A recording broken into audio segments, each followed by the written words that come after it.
Hi, everyone. This is John from AU Pack Mule. Thank you again for coming out. We're going to talk some Game of Thrones Season 8 with an actual music composer, John Delvento. If you haven't heard of John Delvento as a music composer, don't worry. You've seen him in the chat. You just don't realize how freaking talented this guy is. So we're going to start off with just a little ditty, as they say. A little ditty?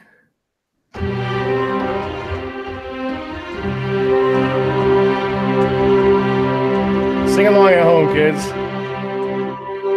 Danny, gonna fly on a dragon. All right, that's going to be enough for the introduction, all right?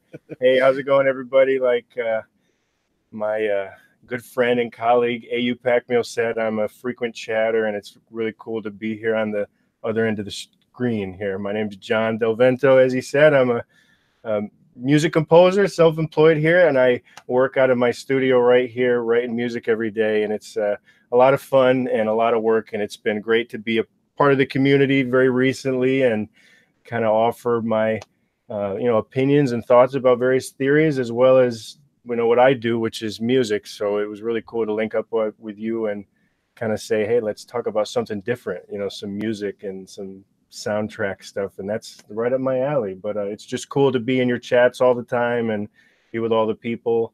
It's a great community, so it's cool to spend a Friday night with everybody. Well, I'm super grateful to have you here, John, and I'm really excited that all the people that are in the chat get to see just how talented you are. I don't think that anybody realizes, you've got your website is out there. Everything is just laid out perfectly. You've got all of your social media links there on your YouTube channel. All the great people are here to see you too. So we have Dark Mother, Smokeahannes, Cardinal Cool. Doomsday. Yeah, I'm going to try my best to keep up with the chat. I have a complicated setup here with you're going to be hearing the music I play, and I'm going to be using my hands on the piano. So I'll try to say hi. But if anybody, asks stuff, let me know, and I say hi to all those people. That's really cool, and I appreciate those nice things you said. I've been online for quite a while, doing what I do, but I've been a recent convert to the nerdy fandom live stream crazy people. But it is a lot of fun, isn't it? And it's great. But yeah, you could check my website there, like you said, johndelvento.net. Has all my music, and it's been a blessing. I've written music for about 40 TV shows right now. I write music for mostly TV shows and commercials and crappy reality shows and guilty pleasure things. So if you've ever watched Chopped or Impractical Jokers, I write the music on those shows and stuff. So I've been very blessed to kind of hustle out a living here. But I started my career about 2011, 2012, and that's kind of when the show started. So the music of the show was a real inspiration for me. So it's kind of cool, X amount of years later to be here talking about the music, because it really inspired me. And I don't cry too much, but this soundtrack makes me cry, and that's a powerful thing. And it's not going to be here forever. So a retrospective. You want to give us a little bit more? Oh, you want to hear something? All right, which one? I'm dying. Right. I'm dying over here. All right, let's go season 1. All right, you want to have a real retrospective, man? So, did you start watching it in season 1? Oh, yeah. You don't mind me asking. So, season, yeah, me too. So, one of my favorite pieces in season 1, we have. There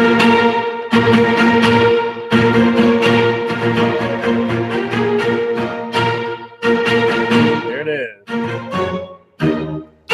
Here comes Bobby B right down the driveway. There you go. You got the quiz, because there's another quiz show Friday night. So I guess if you're having to make a decision, we'll do a quiz show. You got that right. Yeah. So who in the chat knows which theme that was? I just remember it as the one when King Robert Baratheon comes down. Bobby B. Yeah. That's it. That's the arrival. We have that epic, moment where it's those big, epic, grand Game of Thrones sounds, and it starts you right in season 1 with a different sound.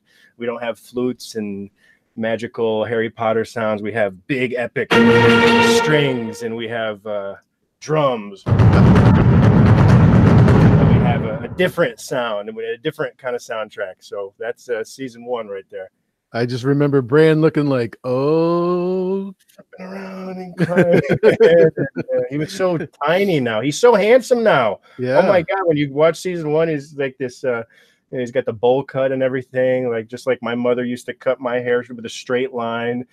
He's looking in his nice boiled leather, and now he's a like what is it like in the books he in the show he'd be like what 16, well, not that old, he'd be like 14, 15, right? Right. But the actor, he's more 18, 19. I don't know if someone could look up his act date, but he's so handsome and young and different. But when you watch him in that scene zipping around with the well, I got to be honest with you, in real life when I see him with Hodor, I feel kind of creepy. You know what I mean? No, no. It's like the older guy hanging out with the little kid. Oh yeah, but Hodor, yeah, I guess, yeah. But Bran is so mature, isn't he? Isn't he so mature?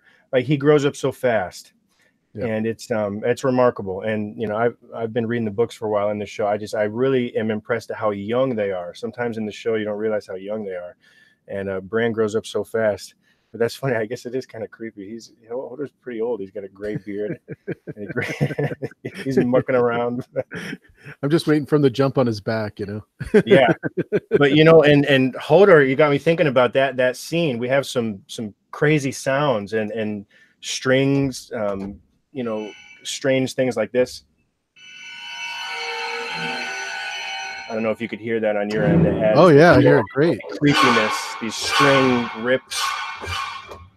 That scene where Hodor, where it happened. Spoilers if there's anyone from my, music world that don't watch Game of Thrones. There's a pretty rough scene in there, and there's heavy string rips and things like that. So that's another different technique. So one of my great friends on YouTube, John St. Baptiste, was on the channel talking about all of the Ramin Djawadi's music, with the strain and Westworld and this show. So it's really great to have you actually play some of this so that we can feel what it's like. It's like so cool. I really enjoy it. It is a cool experience, and the way he composes is very similar to what I'm doing here. He uses everything in the computer where the piano would be here. He just obviously has $1 million studio, of course, but it's really, these days composers will play everything in, and it's a different system than back in the days when composers would write by hand, say John Williams or some of the old school guys. Ramin is very modern, and that Westworld soundtrack, like you mentioned, it's very modern, very different, and he's itched out a sound, and people have copied his sound, and I wouldn't say copied his sound, but I've been influenced by his sound, and a lot of young composers have been influenced by his sound. And let's everybody say his name properly. We're going to say it once. It's going to be Ramin Djawadi. Everybody repeat after me. Ramin Djawadi. Djawadi. There we go. I think of a Jawa. Djawadi. I think I've screwed that name up a million times, but it's a he does name. have an interesting heritage. I mean, he's half Iranian and half Spanish, I think. Yeah, I'm not too big on the biographicals, but if you go to Con of Thrones in July, we have a panel about it, and we'll have all the biographical information. I know he does have an Iranian side. I think he was born over there, but he's an Iranian American, I think, is his official biography. But yeah, the composer is very usually unknown, so there's nothing wrong with not being able to pronounce their name or know who they are, because that's the point of music, is it's there, but it's not always in your face. Like you don't always notice it. And they're just a part of the overall production. And that's why I like what you've been doing with your channel. You're talking about other aspects of the Game of Thrones production, the costumes, the music, the editing, and the composer is just one part. And he's really good at that, at sneaking in and not really being noticed. But now that he's noticed that he's given rock concerts and given things like that, now we could all agree to say his name properly, Ramin Djawadi. And we'll see what he does next. We'll see if he Thanks for helping me with that. Hey, I'm helping everybody. I'm here to help. That's why everyone in the fandom has something to offer, right? Nancy T says, so awesome to see you in person, John, because it's always good to see you in the chat. But now that we get to see you on person and on screen, because you're on people's television, so you're a TV star. Oh, well, I'm behind the scenes, so I really appreciate that, and I hope you love watching your guilty pleasure shows, and you hear my music and stuff. But it's I can't wait. It's great to hang out with everybody here on a Friday.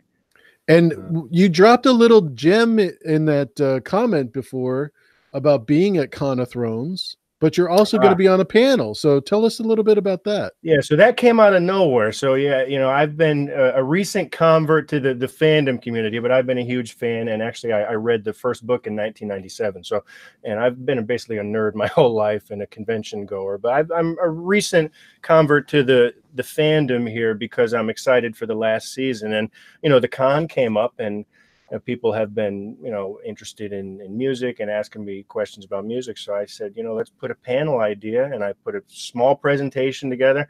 I really didn't think they approve it, to be freaking honest, and they did. And so now, and this was a very recent news, like 2 days ago. So now myself and Matthew from the Game of Thrones audio podcast, you could look him up on Twitter and check him out. We're going to be joining up together. And another secret announcement, and this is going to be the announcement here, is Azora Hype is going to be moderating that panel as well, because I guess it's becoming a little bit bigger than we expected. So basically we're announcing that, and it happened out of nowhere, and I'm very honored, very humbled to be talking about some of my favorite music. And we're going to get a panel together and do kind of what we're doing here. We're going to play music, we're going to talk and discuss and do little experiments and do factoids and play Dothraki flutes and go for it, buddy. Some dragons coming by or something. But that's actually Danny's one. This is Drogo. This is Khal Drogo's. This is the big boy right here. This one is a little harder to play. Of course, Khal Drogo has to be the biggest pipe in the room, right? I might have to stand over this.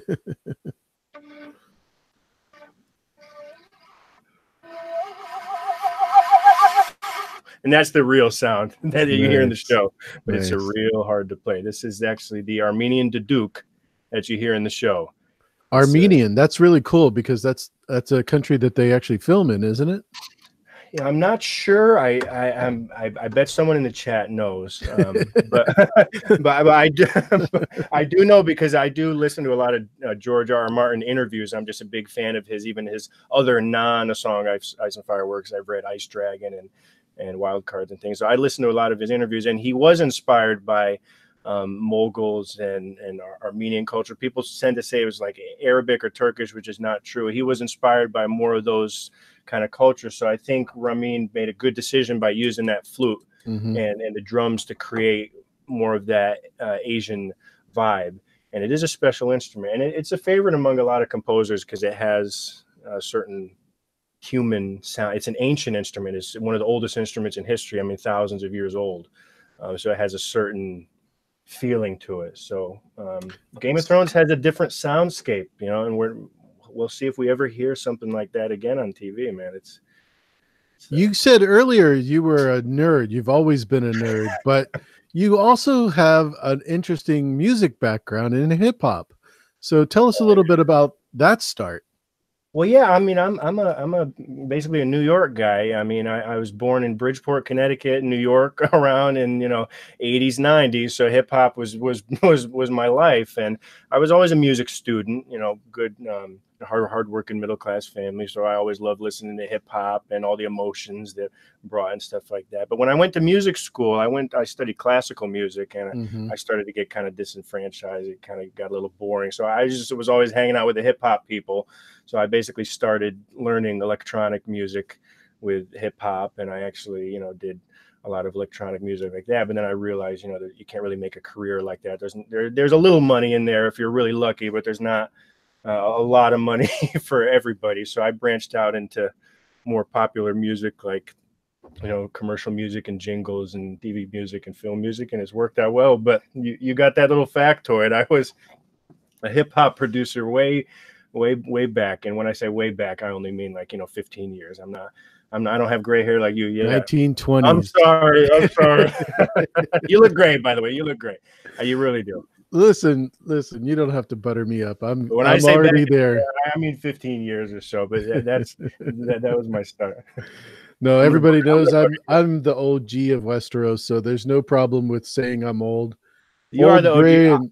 I've called you Uncle AU in some chats a couple times too, and I do mean that. You've created a really cool environment, and I feel very welcome. And you are the OG. Papa Bear, Nice. you are the man that keeps us all together at night after work and after a long day. Everybody gets to hang out and talk about the badass show, and now music. No kidding. Music is a super important part of this show because yeah. it's how we're introduced to it. If you think about it, the very first opening, like you did with the Kings Road audio, we have just the absolute best in the world introduction to the show. I don't know about you, but I would put it up there with just about anything. Yeah, I mean, and as a composer, I work with very middle budget and lower budget projects, and I know how hard these directors have to work to make graphics like that, and just the crap that people have to go through to even make a small picture and movement like clockwork like they do it is really hard, and a lot of money goes into that, a lot of work goes into it, and it's quality. The opening is fantastic, and it's a long opening. It's a long piece of music. A lot of shows don't have main title songs like that, and if they have them, maybe they're 10-15 seconds. This is a 1 minute opening, and it goes and goes, and the soundtrack keeps you going. And it's not the most advanced piece of music, Wiener, Exactly. Wiener. We know the parody people, it's the same thing, but it keeps you going. And one of the reasons why is it does it in a very Game of Thrones way, because it uses two types of harmony. In music, we have major, which is happy, and we have minor, which is sad. Right? And usually songs stay in a certain key, minor. But then he instantly goes to major. So it just gets you thinking, what is this? Is this a happy show? Is this a sad show? Is this epic? Is this so it instantly gets you questioning right from the get-go. And it actually it blends the name of the series, the book series, so well that you don't even realize it's happening. This is the Song of Ice and Fire, right? Yeah. And it's back and forth. That's cool. Hey, so I don't stream too much. Am I doing like the mute button, everything right? Because that's no, don't touch a mute. Don't touch it. Yeah. I'm good. Yeah. I don't want you muted. I don't want you muted. I want you to talk, and I want you to feel comfortable. I don't care about anything that goes on in the background. Oh, you're all fine. Trust me. After some of the guests that I've had, you're awesome. It's all right. I'm very humble, very honored. How's the chat going? Let me. Everybody is loving. Everybody is loving this. They're all getting tingles. Oh man, that's cool. Yeah. How's the chat going? We all love the show. Let me turn the volume up. Peter Griffin's here. All right, that's the man. Yeah, Peter Griffin, Cardinal Doomsday. Like I said, JD is here. Santa Via Majors. Since we were talking about minors and majors, that's awesome. Nancy T is always just hanging out, keeping us happy. OTDA is making sure everybody gets your links. Sweet. Mara Jade Starkwalker is here. Terry T is here. Mo Castillo is here. Lisa Kingston's here. All right. Alicia's going to be on a little bit later on another live stream. So we'll probably get a link for that in the chat pretty soon. Oh, when hip hop was at its best. You're right. That's it. Chat is always lit. It's fun being in the chat. You stream a lot. I chat a lot. And I'll tell you, brother, it is really fun being in the chat. I'm reading this and they're having a good time. I'm having a great time, but they're having a really fun time too. It is a lot of fun, isn't it? It's a cool community. It's good to see everybody. Peter Griffin clowning around and everybody. It's great to see everybody. Everybody's as passionate about the music as we are. It's I don't think anybody really knows, like I said earlier, just how talented you are. And having just a little clips of this music, it just makes me feel like you've got this thing under wraps. You're gonna go through the roof.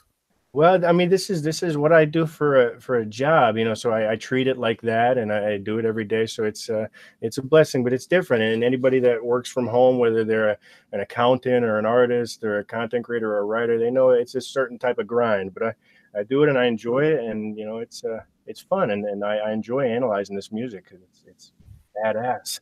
It's epic. It is. Can you tell me when you heard this music for the first time, was this the first time you've heard from Ramin? No, so I heard his Iron Man stuff. He did Iron Man 3, and that was basically a whole soundtrack with the guitar. And in that time, it was like the whole orchestral John Williams old school film score was still pretty big. And he came in like, you know, in a young age with just a guitar. And so he put himself out there as different.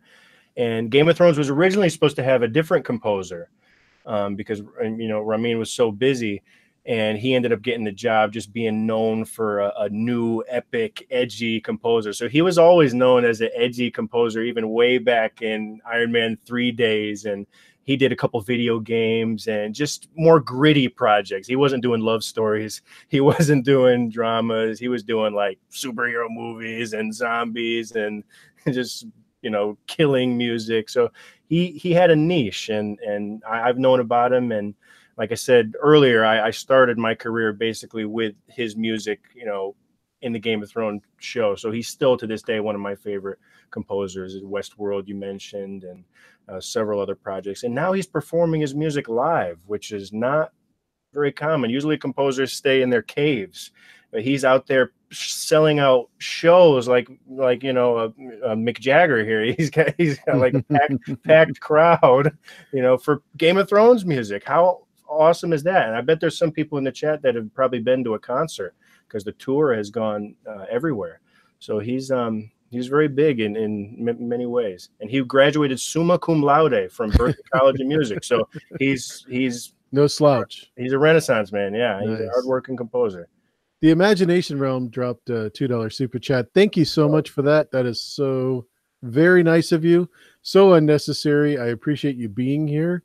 That's all I really ask. Just guys, just be here, have fun, and don't beat on each other. That's pretty much it. Don't beat on each other. And I am from the Northeast, so I do tend to talk fast. Let me know if I'm talking fast, because you know it happens.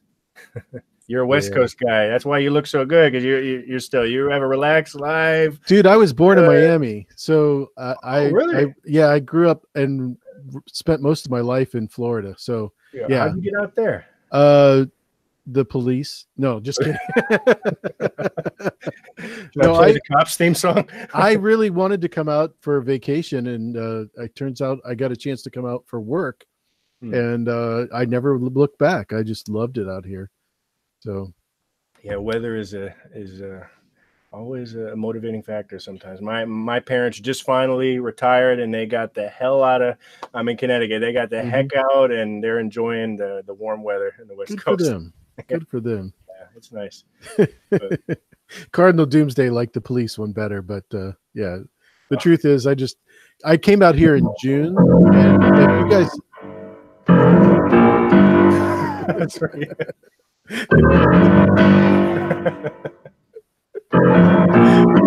That's not traffic court, people. There you go. So, I made you blush. Are you really hiding something? That's a pretty suspicious blush there. Oh no. They're I just love when people enjoy my bad sense of humor, because my wife tells me, John, that's not funny. That's not funny. So it's cool. Yeah. Maybe it's the sword in the background. Maybe she's scared of that. Oh, she's not intimidated by me. Are you kidding? She's 5 foot tall, Italian, and yeah, she could put me in my place without even thinking about it. So there you go. That's her sword then. So it's like, instead of Ramsay did this, you don't understand. Like, she doesn't need a sword. Keeps you locked up. Yeah, she doesn't need a sword. Trust me. That's great. That's great. Well, you are a family man, because I have heard in this live stream that you've been married for what, over 30 years? And 33. Yeah. Thank you. That is a really awesome thing. I commend you on that. Yeah, you know, being able to do your family and do the streams. You've been doing what, the 30-day challenge and all that stuff. Well, I missed a few days. This week was kind of tough because I started a new job, and we had jury duty the week before. So a couple 3 days last week and a couple 3 days this week. But hopefully we'll have Gray Area on tomorrow. Claire Gray and Catherine Cronall will be on Sunday. And then the week after, we have a movie producer, Zach King from Warrior King Productions, and Angelina Ahai will be on talking about the similarities between Game of Thrones and Tolkien, the stories. So that's going to be a lot of fun for me because I could talk Tolkien all day. Same. Wow, that's a great lineup. Gray area. You're gonna have a packed chat. You better be watching. You better watch out. That is gonna be lit. Yeah. There's gonna be a lot of news. And her Twitter, you could tell she's been so anxious for the show. Her Twitter, she is finding every little last symbol you can for the last couple of weeks. She's zooming in on little things. She's really excited. I don't know if you follow her Twitter. The other day we saw the in the season 3 in the orphanage. There was this 7-pointed star with the baby, and the legs were wrapped. And I'm just like, wow, even 2 weeks before season 8, where these content creators are still finding secret things. And she was flipping out, what is this? What is this? And I said, give me the video. All right, I'm going to check it right now. And I sent it back, and they were like, oh, okay, we figured it out. It was like the emergency of Twitter for 20 minutes, but we figured it out. But you could tell she is ready. She's anxious, and she's ready. And I cannot wait to hear her content and all your guys' content this season. You got a great lineup, and I can't wait to hear the movie producer. That'll be an interesting stream. What day is that one? I didn't catch it. The movie producer is on the 6th. Zach King. Wow, that'll be cool. Yeah. See how this hell of a production was put together. I do know some of the underlings because I was very lucky this year. The reason why I'm wearing a polo shirt is because I actually got to work with an HBO music team this year, which was crazy, as an underling, and on a project about Ralph Lauren and his career. So that's going to be on HBO in the fall. I contributed a little music to that, but that was my first experience in really realizing how freaking huge these productions are. I mean, I'm not talking financially. I mean, that's there. At the people at the top, but there are so many people that do this grunt work in these productions, and it is phenomenal.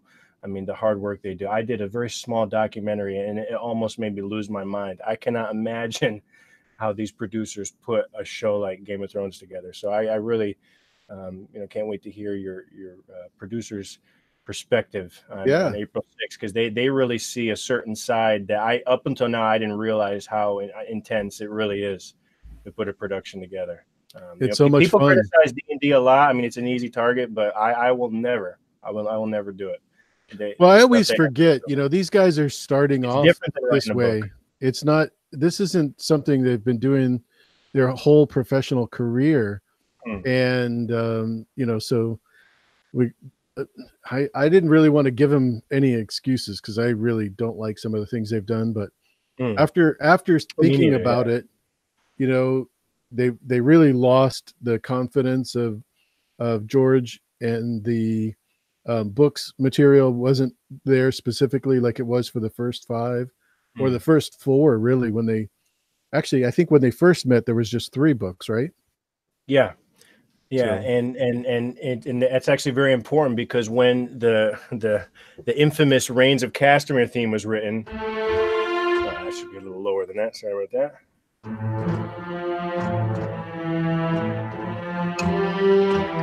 When that was written, everyone knows, that came from text. So Ramin had to actually read that text in between season 1 and 2 to compose that song.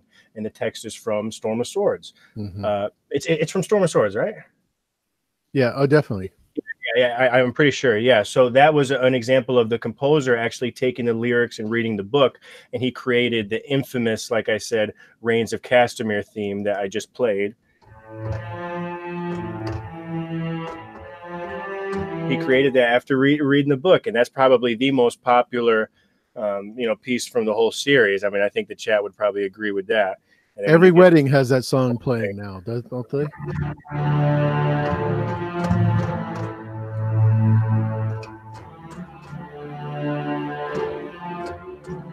All right, it just gives you the chills, doesn't it? I mean, it's who's you know what I'm saying? And it's excellent composing. I mean, it's not easy to write music like that. And in the show, sometimes if you listen carefully, he will only quote 2 notes and then leave you. but you know it's there, or he'll, especially with the Stark theme. The Stark music is very rarely in its full form. Sometimes we'll just hear like a couple notes or a couple notes of that Rains of Castamere, and that's it. But you know, the Rains of Castamere is probably the most popular theme, and it was pulled from the book. And these are little factoids, and you're going to hear a ton of these factoids at Count of Thrones. So hopefully we'll hear plenty of them, and I'll see everybody at Count of Thrones, because there's a lot of little tidbits of this soundtrack maybe people don't know, and there's clues to the story in the soundtrack. And I've been doing some analysis, especially season 4. We have some very interesting plot clues with the soundtrack, and you could check it at the con. I'm not going to share it too much. Nice. Yeah, save those juicy bits, as Gray likes to say. Yeah, the juicy bits. So I actually I saw an interview from George R.R. Martin the other day. He was talking about juice too. It was really funny. He was talking about medieval history. He says there's so much juice to get out of this stuff. Oh man, Gray's got to clip that and put it in there. Play it on a loop, right? How's the chat going? Oh, they're awesome. They're just on fire. Well, the big juice, and I won't spoil it too much, but it's basically this, and I'm going to play 4 notes, and let's see if we could do a little quiz here. What theme is this? So my little juice has to do with this theme. Who could recognize it?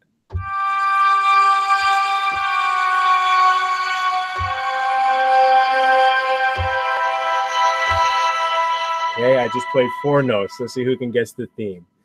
And in season 4, that theme is used in very interesting ways that I believe gives clues to the end game. Let's see who caught it. It's not the White Walkers. No. The White Walkers is actually just a gong, and it sounds like this. That might be too low on some people's speakers, so if I play it or on their phone. No, that's the sound you hear. It's just like a gong, piece of metal, you know, just like primal sounds. So play the first one again. The first one.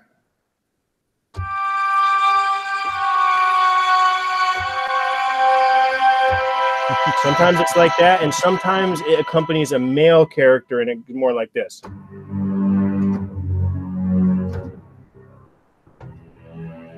And sometimes in battle sequences, it's even more epic. Drums. And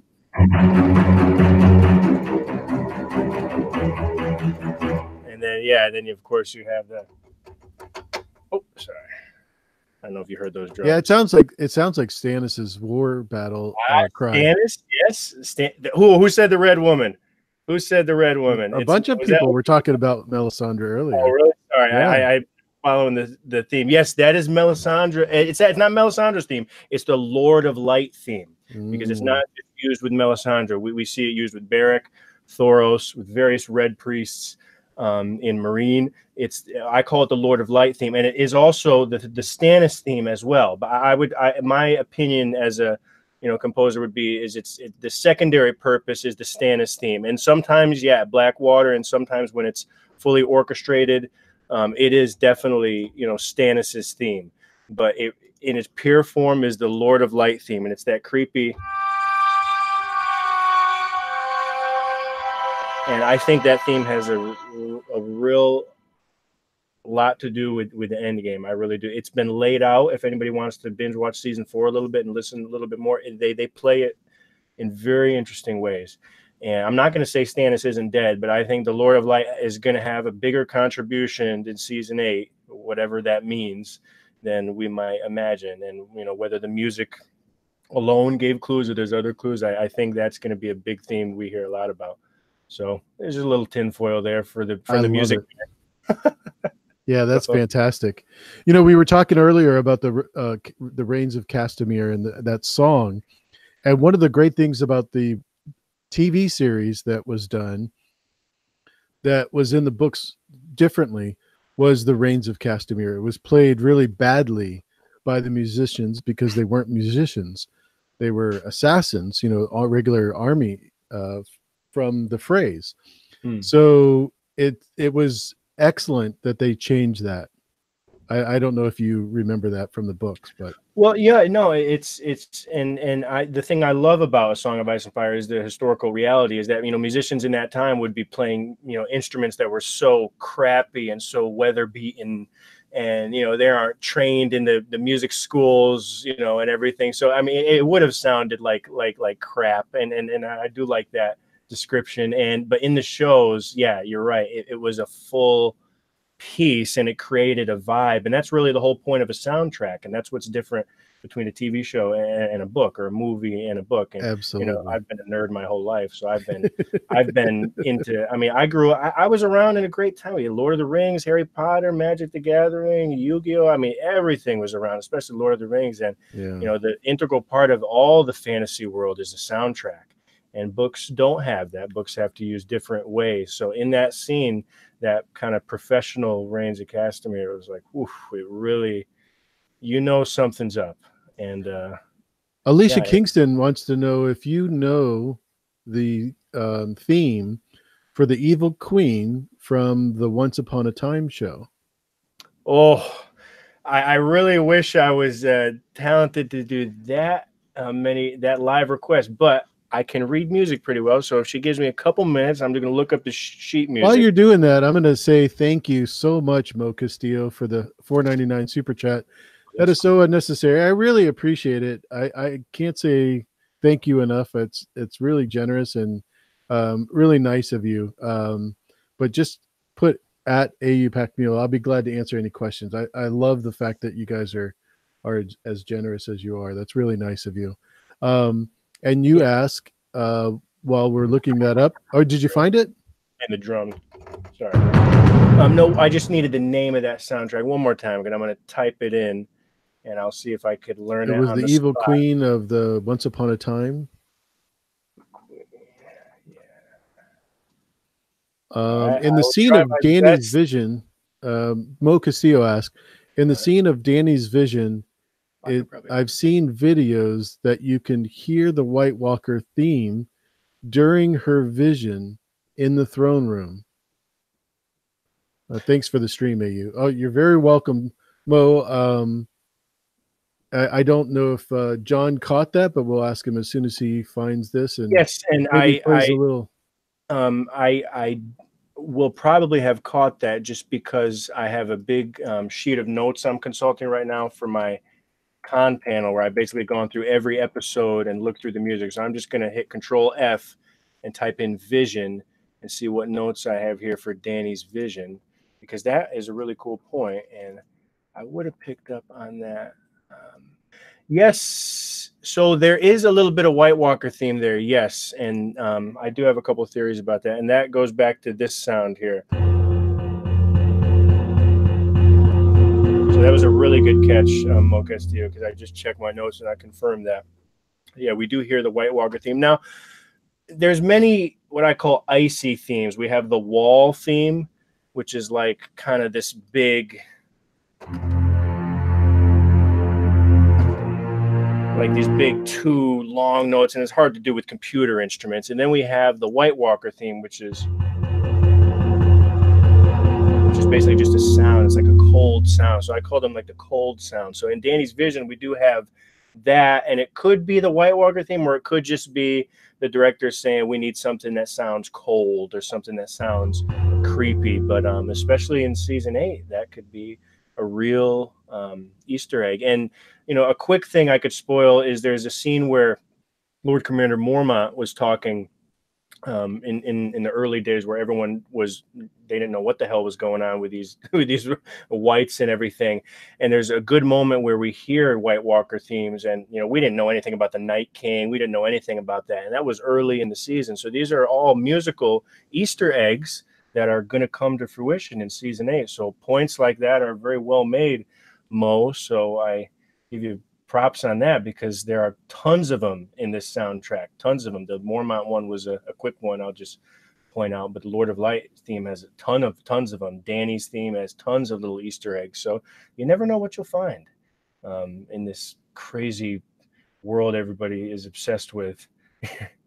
Yeah, because the drama is so fantastic that sometimes we don't even realize what the music is that's playing, and it's just, and that's really what a good composer should do. I mean, the music shouldn't be always so in your face. It should be kind of subtle, but that's why you have crazy musical nutters like me to analyze it and stuff. And then people, like a couple weeks ago, you had that costume show. I was fascinated, just the analysis you can develop by stuff you never even realized. I mean, little Easter eggs in the costumes, like Sansa's feathers 2 weeks ago was like the biggest thing, right? Is it Tully? Is it Blackfish? Oh my God, what is it? And everybody's going crazy. So every little thing has something, I think, which is really cool, whether it's music or costumes and food, anything. We love the show. We love it. Mary Jade. Even the book people, they might not want to admit it. They love the show too. Oh, of course. Are you kidding? There's so much. I'm not like you. I didn't start reading the books back in the whatevers, but I was 11 years old. So I mean, it was a checkout, grocery store fantasy novel. I mean, I know he was successful, but I read it as a young kid. There were body parts in there I shouldn't have been reading about, but it was a cool book. It wasn't really my thing, but when the show came out, I got really into it, really into it. But it was cool to read back then. It was very confusing for me as a young man and very gory, but I was a only child, so I got to read fantasy and do stuff like that. So George's book was part of many what I call supermarket fantasy books I bought way back then. But it's a show that woke me up to everything, man. And I mean, everybody loves this show. Yeah, I think that's one of the cool things about it. It's so popular worldwide that everybody can talk about it, and unless you're in a corner somewhere where you're hiding, that's about it. Well, now they got pirates and torrenting now. Drinks and those things says AU Pack Meals, shut up and take our money. Hashtag Uncle AU. Luke, thanks, man. That's awesome. We got another name. That's what I tend to do in these chats. I tend to make up little funny things, like Gemma. I was kind of giving her a hard time for saying malarkey, and that became a hashtag now. I hate to tell you, you might be Uncle AU for a while. That's okay. Alicia Kingston started that long time ago, and I love it. And, oh, really? Yeah. Oh, I got to give credit where credit's due. Oh, no. You got to give credit. I learned that real quick. So, AK, great nickname, and it's true. What about Papa Bear? I said that one too. No one wants Papa Bear. I think Smokahana said Papa Bear earlier, but Uncle AU is the name. So I'll turn the nicknames off, and I will stick to the music. All right, let's have a little quiz. Who can guess what this theme is? This is and I posted this on Twitter. If you follow me on Twitter, don't spoil it. This is the most used theme in all of Game of Thrones. It's a major house theme. Okay, and let's see who can get this one.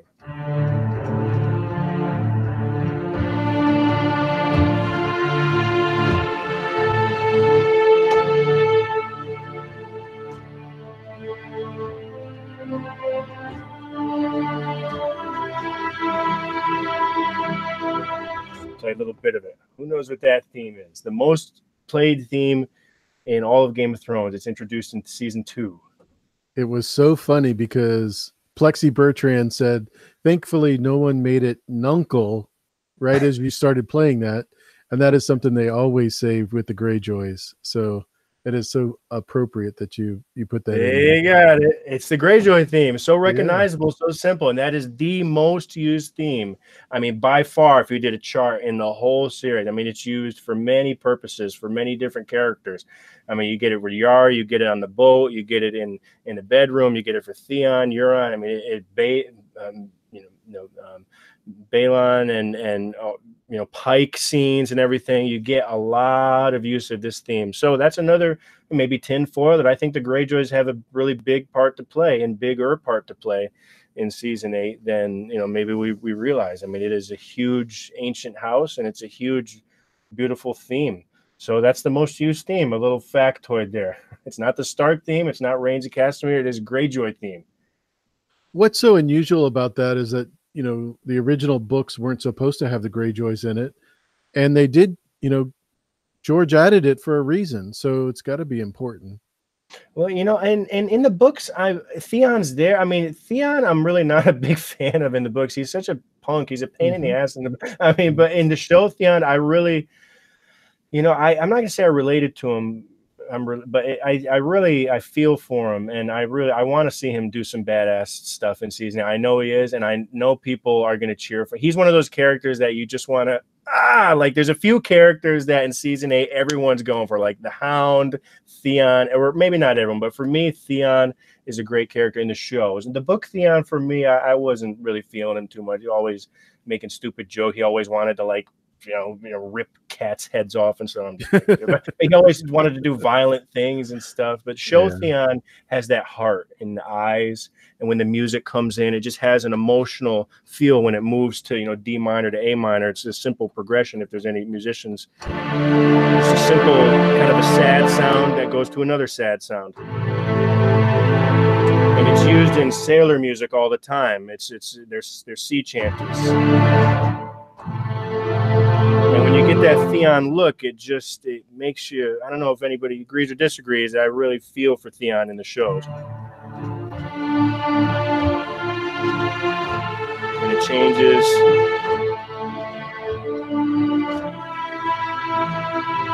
So show Theon, for me, that's a great example. And my very humble opinion of a good difference of the show and the books. I mean, there's tons of them. I mean, I love book Catelyn. I hate show Catelyn. I don't really like book Jon, to be honest, but I love show Jon. I love book Thoros and stuff like that. So everybody has their differences, but to me, the show is really. It sounds like you really hear it in the heart. Yeah, because it takes what you love, and it glorifies it, for a better word. It glorifies the music, man. Right, exactly. From note number one, from scene number one. I mean, maybe it's a crazy theory. I bet there are a lot of fans that came to the show just from those silly wiener videos and these silly covers and just hearing the soundtrack. I mean, I bet people became fans just from the music. I mean, who knows? I mean, it's become a cultural phenomenon. I mean, the soundtrack. I mean, how many more soundtracks, people in the chat, since that time can you hum? From any movie, any Marvel movie or any TV show. I mean, right. Are there any other soundtracks anyone knows in the chat from like 2012 till now that you can hum? I don't think other than Star Wars. Yeah. Yeah. Well, Star Wars, I mean, I would say that's from the 70s, right? Yeah. So Howard Shore and John Williams, and now we've got Ramin. Anyone else that you really, really like in the music composer genre like that? Yeah, I mean, right now, I'm really big into supporting, and people see me on Twitter, female composers, because they've been underrepresented in history. And it's an overall show business thing, but there's a lot of great male composers, like you mentioned, Howard Shore and things like that. But one of my big favorite composers right now is Ukrainian composer Pinar Toprak, who wrote the soundtrack to Captain Marvel, and she's ushering in a new generation of female composers, and female composers are starting to really get the credit they deserve. But one of my favorite soundtracks is the old Batman soundtrack, the old original Batman theme. Yeah, and that's Shirley Walker. That was written, by a female composer, but unfortunately back then, show business stuff, she never actually got her name on the soundtrack. The composer, you could look him up, got his name on the soundtrack. So that's that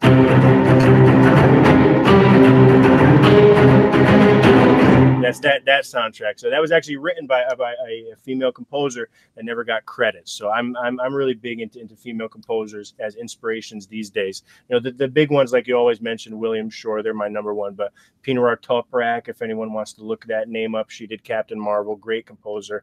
Shirley Walker, like I just did, she did Batman and other great soundtracks. Great inspirations for me. I like the soundtracks like that, the big ones, the epic ones, and I'm ready for more ladies to come in and write great music and take your job away. Everybody, yeah. Take it away. That's it. Well, that's the lucky part of me is I work in TV, and TV has a certain thing called royalties, which is nice. So there's a little bit more job security for musicians in TV, which is really nice. So that's why people like Ramin are very lucky. As a composer, if you get a TV show that lasts, it's a pretty cushy job. I'm not gonna lie, because you have royalties and things like that. So it's a pretty steady job, which is nice. But yeah, it's a very competitive world, man. But he's not my job gets taken away every week. Sit down and go retire into the sunset. you know, with shows like The Strain and him doing the concert series and other things. I think he's just continuing the effort, if you will. Well, yeah, the concert series is what really blew my mind. I mean, like I said earlier, composers usually spend, you know, most of their day in the cave writing music because we have to. I mean, just for him to get out and play this great music is really phenomenal. I mean, it's really cool experience, and he's increasing the profile of the show.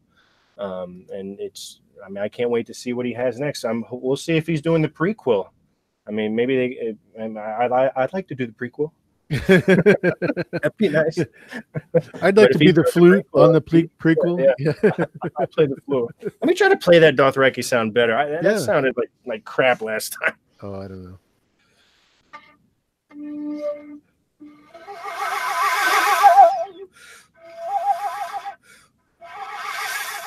That's supposed to be that dragon sound. Is it coming off how it does in the show? I can see why it's so hard to play. It's so hard to play, man. Oh man, I don't know. I'm a modern person. I'm not into that Dothraki lifestyle. Sorry, I don't like wooden flutes. I like more modern technology. So you give me something like this. Ooh. We can play this a little better. Nice. There it is. There. I'm more into that. I'm not into the Dothraki lifestyle. This is wood.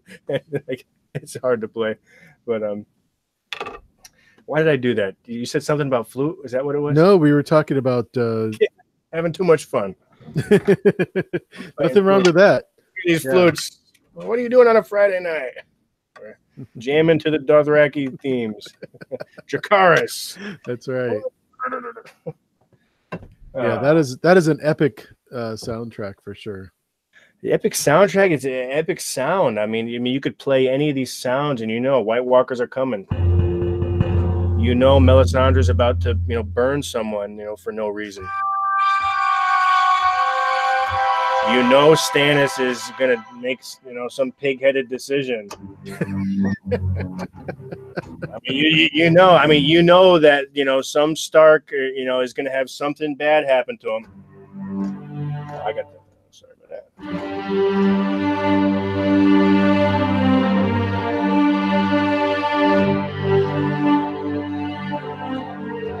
You just know, something's going down. And if you go,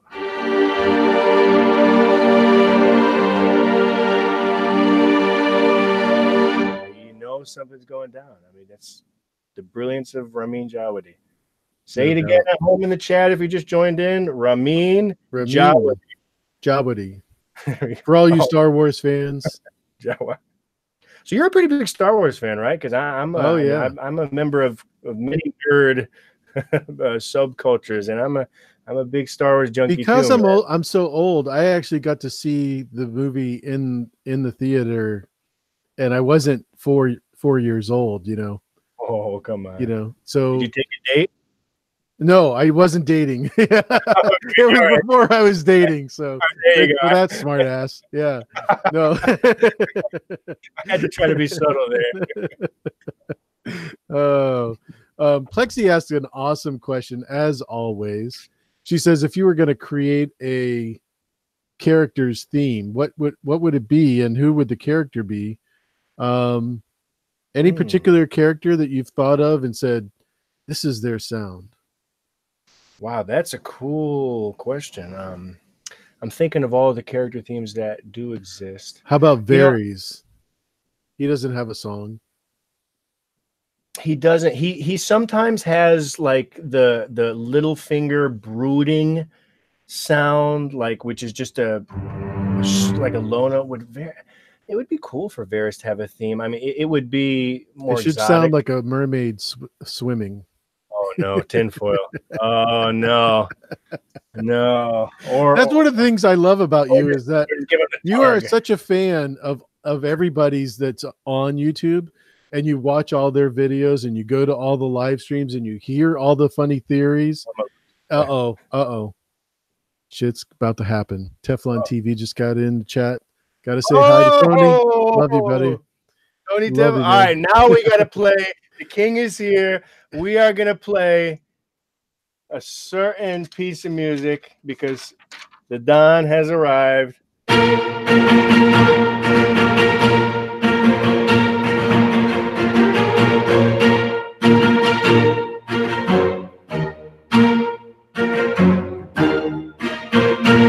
That's for Tony Teflon is here. That's what I'm talking about. I'm super excited.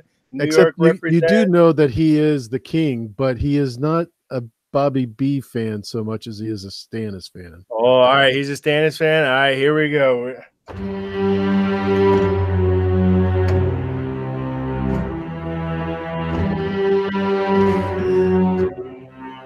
That's awesome. Blackwater. That's awesome.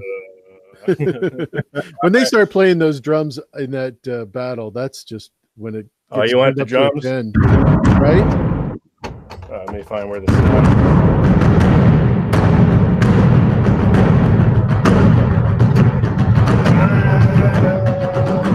Isn't that awesome? Yeah, I can't play two at the same time. I know, I know. With 2 hands, I can't use my feet. No, it's really cool to see Tony Teflon. You know, I'm very new to the community. He's been around for very long, and like you said, I watch everybody's videos. I hang out in a lot of chats. I'm telling you, he has unique content, great content. He's been around for so long. He has, just like you, he creates a cool community, even right in the chat. And I don't even hold a candle to my friend Tony. Yeah, so it's great. He does have a question. He says, how can we talk about great composers and not talk about the greatest, which is Quincy Jones, he says, which, by the way, if you don't know, he's from Seattle. So I do know a little bit about him and the museum that he's got here. So you want to hear cool stories? So yeah, the reason why I was able to get involved in the fandom recently is I had a piece of music in the Super Bowl this year in a commercial. So I was able to kind of take it easy a little bit and go on some streams.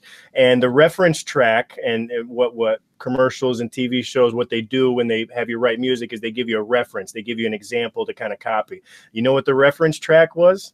It was a Quincy Jones track. All right, and I did a disco track, and it was all about Quincy Jones, and you can go on my website, and I could link it to you. And Tony, the track I wrote is called "Go Disco," and it was inspired by Q by Quincy Jones. It's an old '70s disco track, and that was I wouldn't call it my greatest hit, but it was in the Super Bowl this year on a wine commercial. And it was inspired by Quincy Jones, one of the greatest composers. I mean, in the 70s, I mean, he was writing strings, melodies that were so complicated.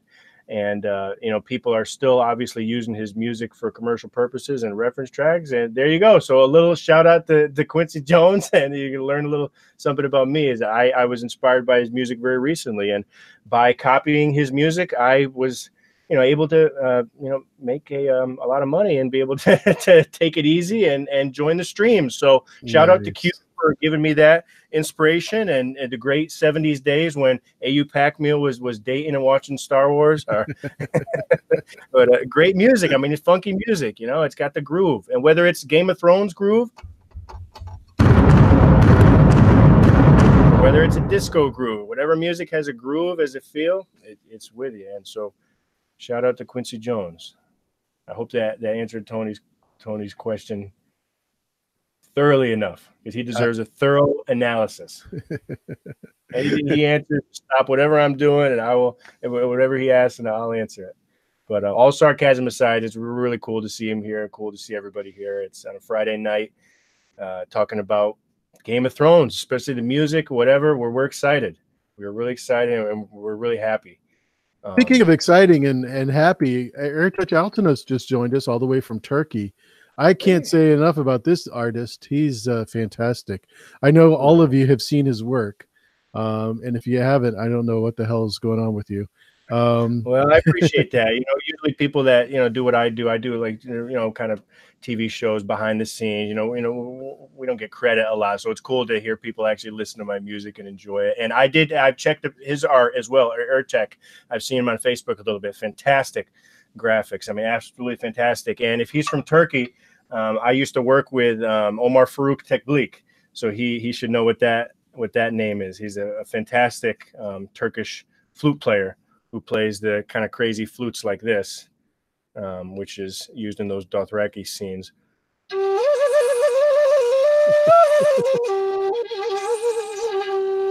So that's there's a great Turkish artist I just named that plays that flute a lot, and that's one of those Dothraki things. So thank you, Erikak, for that. Tony just dropped a $5 super chat in the tip jar saying, "Can I hear a little tender love full force?" Little tender love. All right, well, just like the last request that I didn't. He's going to look it up and take just a second. Just like the last request. Yeah. To, thank you, Chrissy, for doing that. She just dropped Airtouch's Deviant Art link in the chat. So, guys, check that out. He has done such great work lately. Yeah, absolutely. If I can play it, I'll play it for you. This is the weirdest feeling in the world, folks. I don't know about you guys, but to be on a live stream and have Tony Teflon from Teflon TV in the chat, dropping a 5 spot in a super chat. It's just a weird, it's like something is wrong with this universe, man. You are so awesome. I really appreciate it. That's because the Yankees did good yesterday. You see that, Tony? Game of the season, huh? Aaron Boone looks really old nowadays, huh? Wow, but he's doing his best. You know, I just looked at that sheet music. I cannot play that live. You know, I'm a composer. I am not a performing pianist like the restaurant guy who you could throw the money and do the request. I just looked up that music. Quincy Jones. It's too complicated. I can't play it live, but I could play any Game of Thrones request live if anybody has a soundtrack. But Tony's going to get his $5 back. That's he's gonna get it. But I wish I could play that. Quincy's music is fantastic, and obviously, you know, we talked about women composers being underrepresented in history. Is obviously, you know, African American composers through history have been, you know, severely underrepresented, and you know, especially these past years. There's great composers like Terrence Blanchard, who's coming out, and Kurt Farquhar, who just composed a score to the new Jordan Peele movie, that are finally coming out, and African-American composers are coming out, and everybody is really opening up to everybody in the show business world, which is appropriate and which is good. But Quincy Jones was around at a certain time, which that didn't happen. So props to him, and props to all the ladies and Chad and everybody that may have been underrepresented. You know, everybody's welcome, and in the music world, it's a great couple of years for new composers to come out of all ages and types. And the guy that won the Oscars this year as the composer, he got the hip hop award and he got the soundtrack award. So it's a whole new time for new you know, people to come out, and it's really good to see that. So check out some of those soundtracks I just you know, shouted out there. So I know you were complimenting me on having Heidey from Costume Co on earlier. She's actually in the chat. So would you like to say hi to Heidey? Hey, Heidey, how's it going? I loved that stream you did a couple weeks ago talking about the costumes. People were flipping out about Sansa. Oh my God, is she a Tully, or what's going on there? And you kind of calmed everyone down, and you got me thinking about Gilly in a different way. So that was a great stream. So hopefully I'm doing the same thing with anybody in the chat, you know, just, you know, looking at specialty things a little differently, whether it's the costume or the music or the editing or the, you know, every production has something different, and your analysis of the costumes was fantastic. So check that out. That's still on your channel. You have that one on your page. Yep. I recommend everyone check that out. You know, look up you know, what's going on with these costumes. I don't know if anybody has the link to Monero Geek TV's live stream that's going to be on in about just within a few minutes, actually. If anybody has that, please drop it in the chat, because as soon as that starts, I'm going to have everybody go raid them. And when I say raid, I'm just going to say, you know, you don't have to dance and jump from the stage, but just tell everybody you came from the Pack Meal stream. So I'd appreciate that. And there you go. Chrissy from Oldstones dropped Heidi's link to her channel. So thanks, Chrissy. That's cool to see Chrissy here. Chrissy's awesome. Yeah, she's and like I've said many times, you know, I'm very new to the community. She's someone that I always shout out in the chat, and is always cool when everybody does the @ and it's just cool. Every time you go in the chat, you say hi, everybody, you know, says hi back. It's, you know, really cool. I'm sorry, Tony. I'm looking, this Tender Love piano part is too complicated for me. I can't play it. I'm sorry. I can play Game of Thrones. I feel bad. I let Tony don't. Teflon down. You'll always be known as the guy that dropped Tony Teflon's request. Oh man, I'm trying. But how about this one? How about this hit? This is piano, but it's a little something different. Oh, wrong sound. Sorry, that's the Lord of Light sound. So here we go.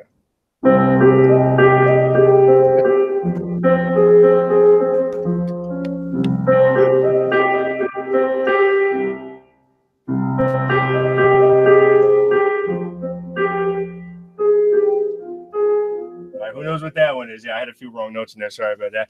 Well, who knows what that theme is? Yeah, the Light of the Seven is for that's for sure. Yeah, the Light of the Seven. Yeah, that is probably one of the biggest, sensational themes from recent Game of Thrones soundtrack history, because it's the only time a piano was used in the whole series, and it's a very interesting sequence. Of course, 7 minutes of piano. Are you familiar with how the process happened, as far as the instructions that Ramin was given in regards to the no using of the similar themes as Lord of the Rings, rather?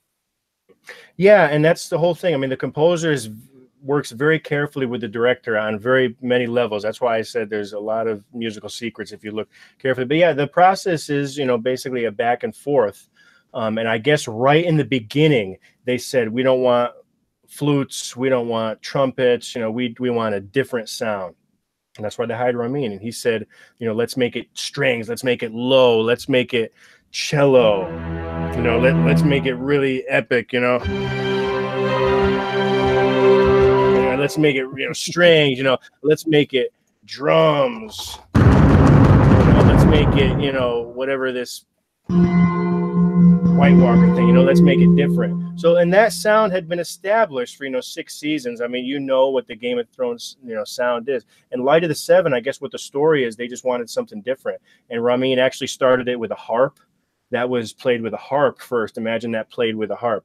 I don't have a harp sound, but it started as a harp, and then they rejected it, and then they send it back, and then they basically chose the piano, and something about it worked. I mean, it's just, it has a certain. And I'll try to actually play the right notes because I have the music here. Keep going there.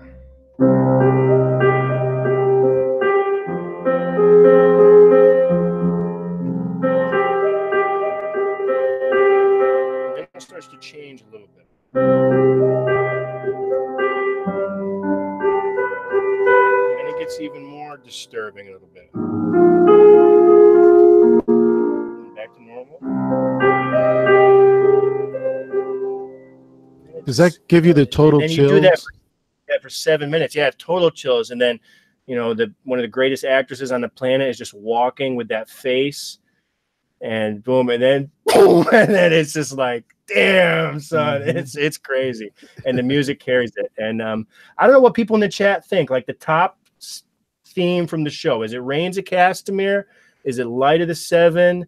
Is it Baratheon coming? I mean, what does everyone think? I mean, it tends to be, from what I see, like Light of the Seven versus Reigns of Castamere. What do you think if you had to pick like top, like effective music? What do people in the chat think about that? To me, the intro is always going to be the hook. So even though we have the comedy Wiener Ween or stuff, it's still fun. I mean, it's still a great intro. With the combination of the visual, I think, is the best. Oh, cool. What's John's show, The Island? Oh, cool. People are looking at my stuff. So yeah, I've written music for 40 TV shows. I mean, most of them are kind of small shows, like shows like The Island or Chopped or stuff like that. The Island is a show on, I think, Discovery or Animal Planet. It's that guy Bear Grylls. He throws people on islands, and he just tells them, figure it out. So I do the music on that show. You could look that up wherever. That's cool. People, looking at my stuff. I really appreciate that. Yeah, I dropped the website link in the chat, so everybody's checking it out. It's your really date fun. Of birth and your social security number. You want my date of birth? So my birthday is, I'm not joking. My birthday's coming up. My birthday's Monday. I was born on April 1st. Well, really how special is that? I get to have you on right before your birthday. There you go. I'm spending Friday night with the coolest crew on the internet, coolest crew on planet Earth right here. Teflon said he wrote 2 battle raps last week, and he is warming up, getting ready for you. Oh, all right. Yeah, I'm ready. I'm ready. Well, I don't know. Maybe Tony Teflon and I got some crazy shit planned for season 8. You better watch out. We're going out with a bang. Battle rap. Here we go. Hey, the YouTubers. He's an old school music guy, so I did know that. But hey, the YouTubers are getting feisty now. Let's get a battle rap going. Let's get a little friendly competition here. Why not? One last season to go. Let's have some battles. Let's do it. But no, Tony Teflon has a music background, absolutely talented. I mean, author, musician. He's a Renaissance man. I mean, his music is fantastic.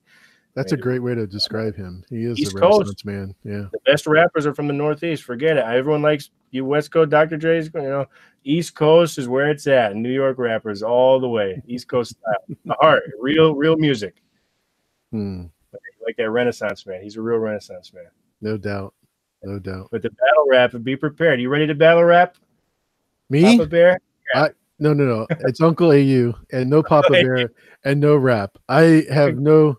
The only thing I can musically play is the radio. Yeah, I turn the radio on. I was going to ask you ever play music or anything? You ever play an instrument in school or anything like that? I played a violin for 6 years, I think, and finally got my calluses to go away.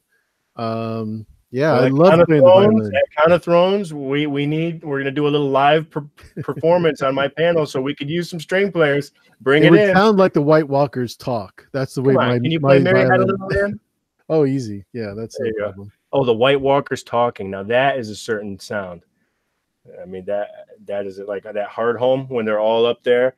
I mean, there's and hard home is a good example of Ramin, how he creeps music in, and you don't know it's there. Like he'll start it, like hard home just hits you like in the ad, like you don't like what the hell just happened. I mean, and we could let the theorists discuss like, I mean, why the hell were the White Walkers there? Where they wait? I mean, it happens like nowhere. But Ramin starts it with a low note, just like something like this. And you might not even hear it because you got noise in the background and swords, and then it'll be like more notes, and then more brooding, and then you'll hear like these crazy strings and stuff, and he builds it so subtly, like in Hard Home, and he does that when Cersei's going to meet Marjorie, and the High Sparrow's there joking around. Here's my solid stone, and Ramin creeps the music in. He starts with a small note, and he'll just develop it, and then boom, hits you in the face. Oh, crazy, man. It's crazy the way he creeps music in sometimes, just like Hard Home. And why did I start talking about Hard Home?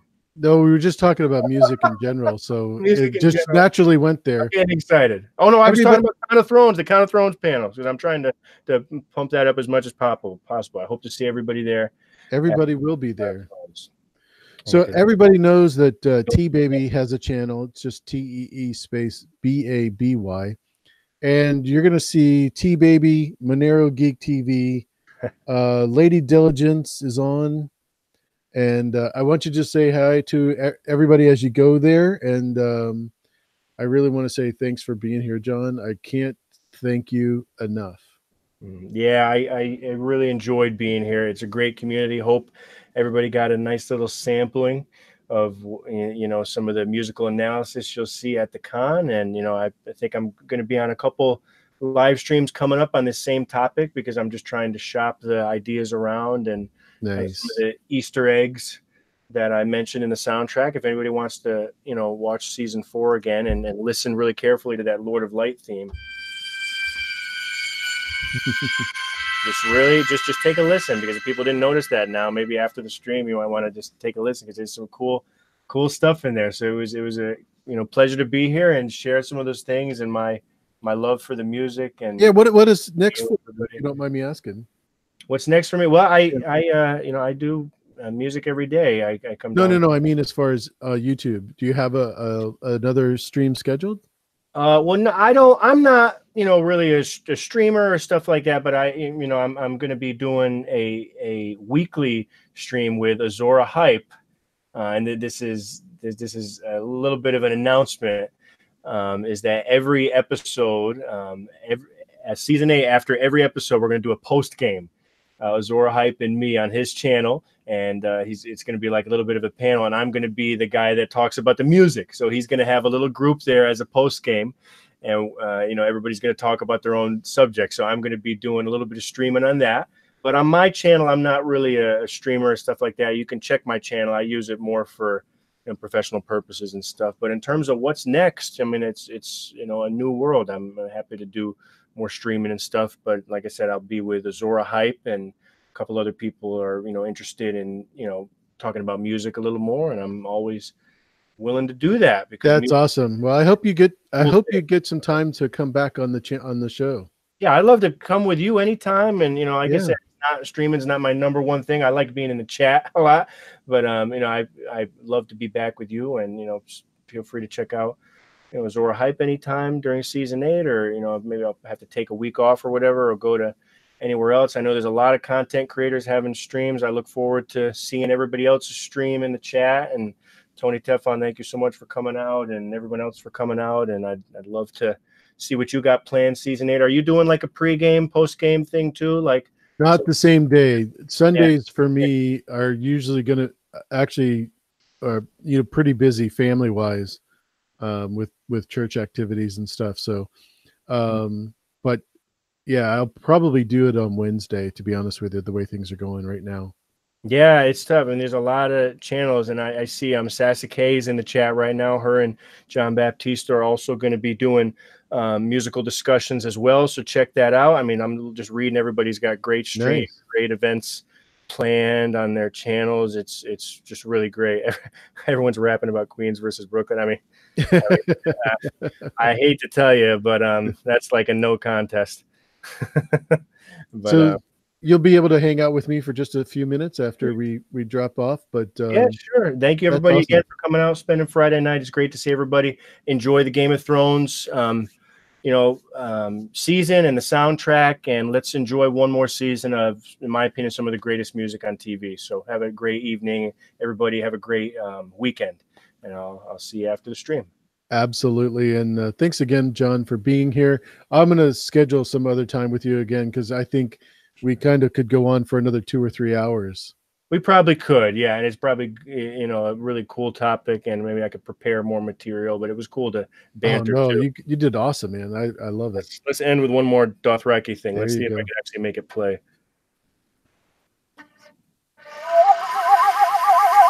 There it is. It played. All right.